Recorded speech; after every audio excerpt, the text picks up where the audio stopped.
Entrevista. En A Primera Hora, analizamos los hechos del momento junto a sus protagonistas. 8 de la mañana con 8 minutos, recta final en A Primera Hora, y hablemos de un tema que nos preocupa a todos, el retorno progresivo voluntario a clases también, que se anunció y que inició el día de ayer con 1.301 instituciones educativas que retornaron ya a clases presenciales en el contexto de la pandemia del COVID-19.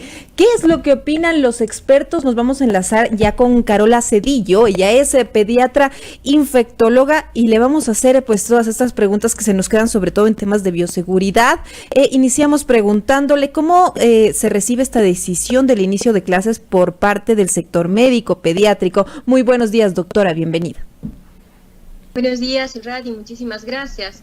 En realidad, veo que el sector sanitario en general recibe con algo de preocupación esta medida, sin que ello signifique que no estemos conscientes de que sea una necesidad urgente que la niñez y la adolescencia reciban la atención que no ha sido otorgada durante estos 15 meses de pandemia. Realmente la población infantil y población adolescente ha sido un grupo invisibilizado, en donde estamos viendo ya los efectos de 15 meses de que ellos no han podido retomar el contacto que es sumamente necesario para su desarrollo, para su crecimiento general y su contacto con pares, que es sumamente importante tanto en la niñez como en la adolescencia. Sin embargo, esta situación de mejorar su salud mental, de permitirles un desarrollo adecuado, significa que podamos enviarles a clases presenciales sin los protocolos mínimos establecidos, sin la estrategia mínima establecida y sin la condición epidemiológica oportuna para reaperturar las escuelas. Pues realmente ese es el tema que se viene en este momento discutiendo y sobre todo poniendo en el tema de debate en las mismas familias, dentro de las instituciones educativas, así como igualmente a nivel de los entes gubernamentales que son tomadores de decisiones. La intención que tenemos desde el personal sanitario, creo que en su amplia mayoría, es dar a conocer que estamos totalmente convencidos que es una necesidad el retorno progresivo a las clases, pero no bajo cualquier situación que pueda poner en riesgo tanto la vida de los niños como de sus familias. Precisamente, doctora, coincidimos en algunos puntos de los que usted nos ha mencionado en esta entrevista, el tema de que los niños definitivamente no fueron prioridad, no se priorizó su atención en el anterior gobierno. Ahora vemos una reactivación en torno, por ejemplo, al tema educativo, que es lo que nos trae a colación esta entrevista y que con la que estamos conversando con usted. Pero entonces, ¿qué es lo que debemos hacer con ellos? ¿Qué es lo que pasa nosotros como padres? ¿Los enviamos, no los enviamos a la escuela? Porque esto es definitivamente voluntario. Son 1.301 instituciones, pero en ningún caso es un tema obligatorio. ¿Qué hacer? ¿Cuál es la recomendación ahí por parte de ustedes como pediatras, de usted específicamente? Necesitamos evaluar las condiciones de cada lugar, porque esa es una de las primeras situaciones a poner en discusión. ¿Cuándo deberían los niños retornar a clases presenciales? Bueno, sí, lo antes posible, pero si las condiciones epidemiológicas lo permiten. Si estamos en conglomerados urbanos en donde tenemos todavía saturación del sistema de salud, donde todavía tenemos las camas UCI que se encuentran desbordadas, ¿no es cierto?, donde no tenemos medicamentos para la población, estamos también conscientes de que el hecho de que retornen a las clases de cierta manera va a implicar que haya también un posible contagio dentro de las escuelas. Necesitamos una estrategia para disminuir esos riesgos. Si no tenemos este tipo de precauciones, pues realmente tenemos la posibilidad de que empiecen a haber nuevos brotes en las mismas ciudades que ya están colapsadas, por ejemplo. Entonces, es sumamente importante individualizar cada situación de las diferentes comunidades. No es lo mismo el conglomerado urbano que el conglomerado que las áreas rurales, por ejemplo. ¿Por qué decimos esto? Sabemos que en las áreas rurales, en general, no digo en todas, pero en general, el nivel de contagios no ha sido tan amplio, por ejemplo. Entonces puede ser que a niveles rurales, sí, la niñez pueda tener un acceso progresivo más temprano que el conglomerado urbano hasta que las condiciones sean mejores. han habido varios planteamientos al respecto y han dicho, esperemos a que la población esté totalmente vacunada para retornar a los niños. Ahí es, por ejemplo, un punto en donde yo tengo discrepancia. ¿Por qué? Porque la vacunación puede llegar a prolongarse muchísimo más. Puede ser que lleguemos al planteamiento que ha hecho el gobierno, que nos encantaría que así fuera, que en 100 días vamos a tener una población mucho más vacunada. Pero puede ser que igualmente las vacunas no lleguen, que no alcancen pues realmente a tener esos resultados, y no puede estar la niñez 6 meses, un año más, ¿sí? dentro de las mismas condiciones que tienen actualmente. ¿Qué debemos hacer los padres de familia?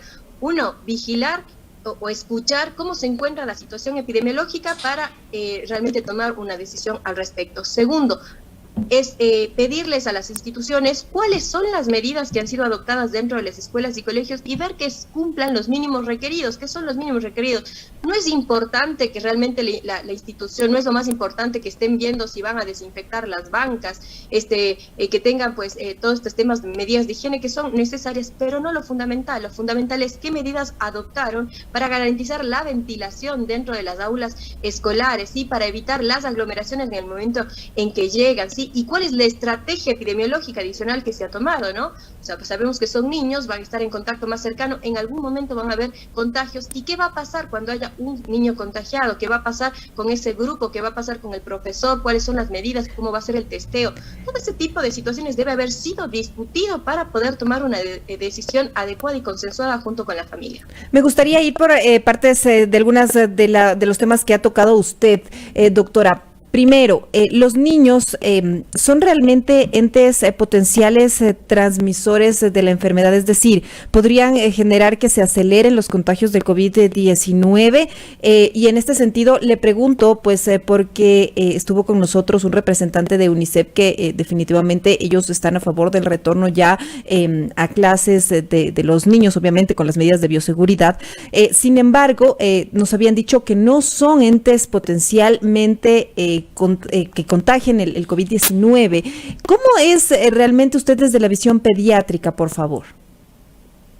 Bien, esa fue una de las primeras por ahí discusiones. ¿El niño es un gran contagiador o directamente el niño no contagia? Y la situación es que el niño se contagia, el niño puede enfermarse, sí, y también puede transmitir dentro de sus hogares.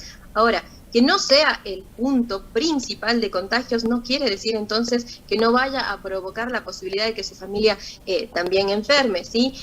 Lo que vemos en el día a día es que en general la niñez, la adolescencia tienen cuadros más leves que el adulto mayor y que el adulto también que tiene patologías. Ahora, eso no significa que los niños tampoco vayan a no tener enfermedades graves en determinados momentos. Somos conscientes y palpamos la realidad que cuando más contagios hay, empiezan también a aumentar los casos severos en los niños porque hay también mayor cantidad de contagios. Y la situación en Ecuador para todo lo que es cuidados pediátricos, cuidados intensivos pediátricos, está peor que la que tenemos para adultos. Sí, hay muy poca disponibilidad para la atención pediátrica y los tratamientos que necesitan son sumamente elevados, ¿sí? Cuando son los síndromes inflamatorios multisistémicos, que también tenemos ya varios casos, muchísimos en algunas provincias más que en otras seguramente, ¿sí?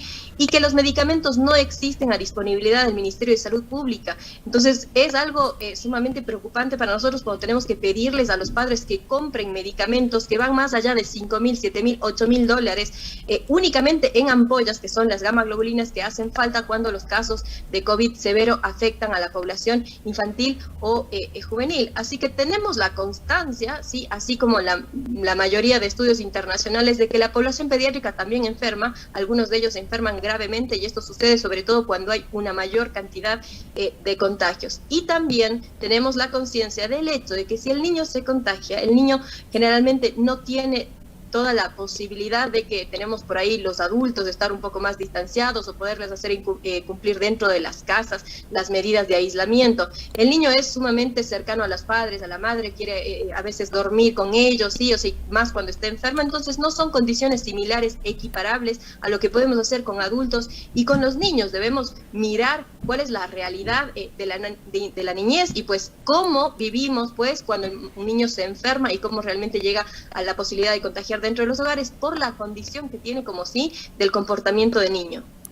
Ahora, doctora, ¿cuáles son entonces los temas básicos que nosotros como padres de familia debemos evaluar para tomar una decisión de si les enviamos o no a la escuela? Me refiero a qué deberían tener, por ejemplo, se me ocurre que haya agua, porque en muchas escuelas pues hay un problema, no hay agua en varias escuelas, sobre todo en la ruralidad, es complejo este tema, que haya jabón, que tengan los espacios adecuados. ¿Cuáles deberían ser los puntos más importantes que nosotros deberíamos tomar en cuenta para tomar una decisión de enviar o no a los niños a la escuela? Bien, el primer punto va a ser, como decíamos, cómo está la situación del lugar donde usted se encuentra, del cantón que usted se encuentra, urbano o rural. Esa es la primera medida importante, porque sabemos que mientras más contagios hay en la población, mayor probabilidad de que se contagien entonces también en las escuelas. Después, ¿cómo va a movilizar a su niño, a su niña, a su adolescente, sí, a la escuela, al lugar educativo? No es lo mismo disponer de la posibilidad de ir caminando, por ejemplo, de tener algún vehículo propio, o tener que movilizarse también en transporte público. Si en el transporte público nos toca a nosotros subir al niño también y vemos esa aglomeración de personas dentro del bus, por ejemplo, sí, estamos igual, o sea, por más de que en la escuela estemos cumpliendo medidas de distanciamiento, medidas importantes, si en el transporte público se rompe ese criterio de mantener la bioseguridad, estamos exponiendo también tanto al niño, al docente, así como a cualquier persona que vaya a movilizarse, al acompañante, ¿sí? Entonces, esa es otra situación. ¿Cómo me voy a movilizar? Y si cuando yo me movilizo es una situación segura, ¿sí? Otra situación que debemos tener conciencia es cómo va a ser la entrada, ¿no es cierto? También que no sea con aglomeraciones en ningún momento, que eso está establecido, pero como les comentaba hace un momento, más allá de que yo disponga también, que es importante el agua, el jabón, sí, para el lavado de manos adecuado, que es más importante eso siempre que tener alcohol en gel, sí, que pueden también disponerse, pero siempre el lavado de manos es fundamental y no reemplaza el alcohol en gel al lavado de manos, sí, pero la medida fundamental ahí es cómo está la ventilación. Si yo tengo un aula pequeña que no tiene ventanas, que apenas tiene una puerta y no puedo garantizar la ventilación de esa aula, pues realmente estoy poniendo en riesgo a las personas que vayan a estar ahí. En muchos países se hacen cosas mucho más, inclusive actuales, ¿no? O sea, por ejemplo, porque tienen también la posibilidad económica. Ellos hacen la colocación de filtros, sí, que van haciendo el recambio, permitiendo el recambio del aire, o también hacen la colocación de medidores de CO2, porque con este tipo de medidores se ve qué tanta calidad de aire hay, si no está circulando adecuadamente el aire. Entonces son medidas que por ahí no vamos a esperar que se cumplan todas ellas dentro de las instituciones, inclusive las rurales, ¿no es cierto?, porque es un poco más difícil, pero eso no quiere decir entonces que podamos enviar a la población infantil a contagiarse y que pase pues lo que tenga que pasar. Esa es una situación irresponsable. Al igual que cuando escuchamos esta palabra voluntario, está bien que las familias tengan la posibilidad de elegir y decidir qué hacer con sus niños, con sus niñas, con sus adolescentes. Pero entonces eso no quiere decir tampoco que deslindemos la responsabilidad que tiene el Estado de garantizar el acceso seguro y oportuno a la población, porque estamos volviéndonos entonces en una situación de segregación. El que pueda, el que tenga las condiciones, el que tenga la situación económica posible para garantizar un retorno seguro, entonces hágalo. Y mientras tanto, ¿qué pasa con las áreas rurales? Que no pueden, que no tienen, o no, ni siquiera pueden elegir si enviar o no a los niños, sí, porque las condiciones económicas no les permiten. O sea, ellos van a tener que ver qué hacen, y no estamos garantizando la continuidad de estudios en la población del área rural. Entonces claro, es una medida indispensable para el Estado, ¿no? Claro, definitivamente no exime de responsabilidad el tema de que sea voluntario, pues de la responsabilidad que tiene el Estado definitivamente de garantizar un retorno adecuado con los protocolos de bioseguridad en las diferentes instituciones educativas, definitivamente. Quisiera también preguntarle sobre el tema, por ejemplo, de los protocolos, los sitios de comida, los bares, los lugares encargados del lunch de los niños, ¿deberían reabrirse o mantenerse cerrados en este contexto? En una primera instancia, lo que varias de las guías internacionales han sugerido es en realidad que no se abran todavía los bares escolares, ¿sí? Porque son niños. Decirles a ellos que allí también mantengan la distancia, que no se aglomeren, tienen poco tiempo para poder ver su refrigerio, su colación, ¿no es cierto? Entonces, hasta que los protocolos no estén debidamente estandarizados, hasta que no se haya hecho inclusive como un simulacro con toda la niñez y las medidas que vayamos queriendo implementar, es preferible evitar todos los posibles lugares donde puedan salirse de control las medidas de bioseguridad. Entonces, por eso en una primera instancia se sugiere que realmente no estén abiertos, que sean los mismos niños quienes lleven su propia colación, y el momento en que vayan a alimentarse sea en lugares abiertos, porque van a estar sin mascarilla, ¿no es cierto?, que estén separados de sus otros compañeros. Y en el caso, bueno, pues de los lugares estatales que reciben por parte del mismo gobierno las colaciones, pues que sea igualmente la maestra quien entregue, sí, que evite las aglomeraciones. Entonces, son diferentes puntos que deben ir también progresando con el tiempo, pero en una primera instancia siempre vigilando que nada de lo que vayamos a implementar genere la posibilidad de que se pierdan las medidas de seguridad, que vayan a aglomerarse los niños, que vayan a perder pues estas medidas que son fundamentales. Doctora, hablando de precisamente lo que usted nos decía, son niños, muchas veces se aglomeran, se juntan. ¿Cómo hacer para que ellos también, sobre todo los pequeños, los de inicial, los que están empezando la vida escolar, mantengan los temas de bioseguridad? ¿Cómo hacer que un niño pequeño de 4, 5, 6 años, etcétera, pues tenga el tema de mantenerse con la mascarilla, de mantener el distanciamiento social? ¿Se puede realmente sobre la práctica tener un control y manejarlo adecuadamente? Además, ¿cuánto tiempo pueden los niños aguantarse con una mascarilla cuando estamos hablando de diferentes, de las horas en el tema de las escuelas?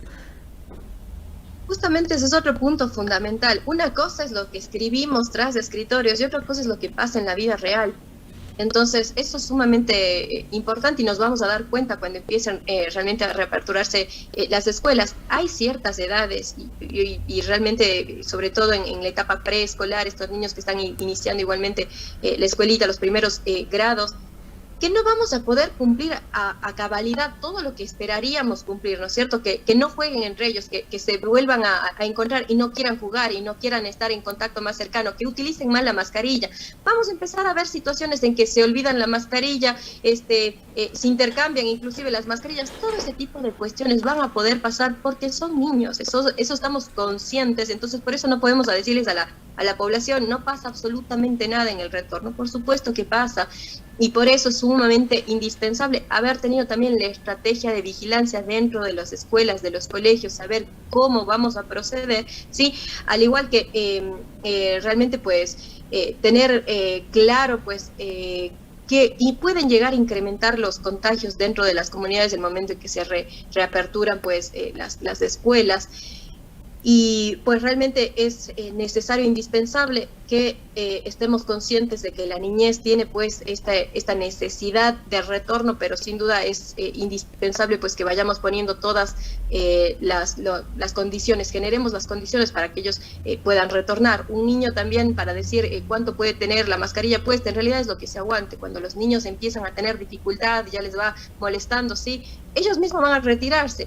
La misma Organización Mundial de la Salud sugiere que los niños por debajo de los 12 años sí que pueden utilizar la mascarilla, pero pues obviamente tienen que estar vigilados por los profesores, por los docentes, por algún adulto, sí, porque pueden tener algún problema también con las mismas mascarillas. Y sobre todo se sienten incómodos y dejan de utilizarla adecuadamente. Entonces, en la vida real no esperemos que los niños vayan a poder cumplir absolutamente todo, y por eso son una de las posibilidades de que puedan tener contagios dentro de las mismas escuelas. Ahora, también quisiera preguntarle, doctora, porque en el tema de la ruralidad muchos de los niños pues no estaban quedándose en casa, muchos de ellos estaban acompañando a sus papás a trabajar, muchos de ellos también estaban generando trabajo en el campo. ¿Qué hacer también en este sentido? Porque la decisión también se toma sobre la base de pensar que estos niños necesitan ir a un lugar adecuado donde se garanticen sus derechos, donde no estén haciendo trabajo infantil, y también en la reapertura de las escuelas pues apoya en ese sentido. ¿Cómo alcanzar ese equilibrio? Tal cual, es que esa es la importancia que deben tener los tomadores de decisiones al evaluar las situaciones diferentes que tiene la zona urbana, la zona rural, para otorgarles pues lo mejor disponible, la mejor evidencia disponible a cada uno de ellos. Son diferentes las necesidades y requerimientos de las diferentes áreas, y las condiciones también son diferentes. Entonces, sin duda en el área rural, si estamos viendo que la niñez está directamente perdiendo la educación, porque hay muchísimo abandono escolar, y se conoce también que las escuelas han sido siempre una forma de apoyo para lo que es entrega también inclusive de alimentos, ¿sí? Y toda la parte de vigilancia y un apoyo a las familias. para mirar pues que realmente no estén habiendo incrementos a nivel de lo que puede ser violencia inclusive dentro de las familias. Siempre la escuela es uno de los lugares que nos ayudan a medir y a regular de alguna forma, garantizar la salud infantil en esas áreas también. Entonces, como decíamos, es diferente la circunstancia epidemiológica y deberíamos volcar los esfuerzos mayores para los lugares que más necesidades tienen. Entonces, no quiere decir voluntario nuevamente, como decimos, y si el área rural no puede, entonces que no vaya, no, porque es una necesidad imperante para esas zonas, así que debemos garantizar y generar las acciones correctas para que ellos puedan tener un retorno seguro, no decir simplemente no pueden, no vayan, sino realmente pues hacernos cargo de la responsabilidad que tienen el Estado en este sentido para garantizar la continuidad tanto de estudios como todo lo que significa el retorno de las escuelas por ello. Tampoco significa entonces, como decimos desde el inicio, ¿no? Porque son pobres, entonces que vayan nomás y se contagien. No es así. Los niños tienen derechos, todas esas vidas importan, todas esas familias importan, por eso realmente es necesario garantizar un retorno seguro, es urgente, sí, pero debe ser evaluado en los diferentes contextos, tanto la ruralidad como los conglomerados urbanos son diferentes y hay que otorgarles a cada uno de ellos las necesidades que tienen según las condiciones que hay en los diferentes lugares. Muchas gracias, doctora, por esta entrevista y por pues sus declaraciones muy importantes en este sentido. Muchas gracias.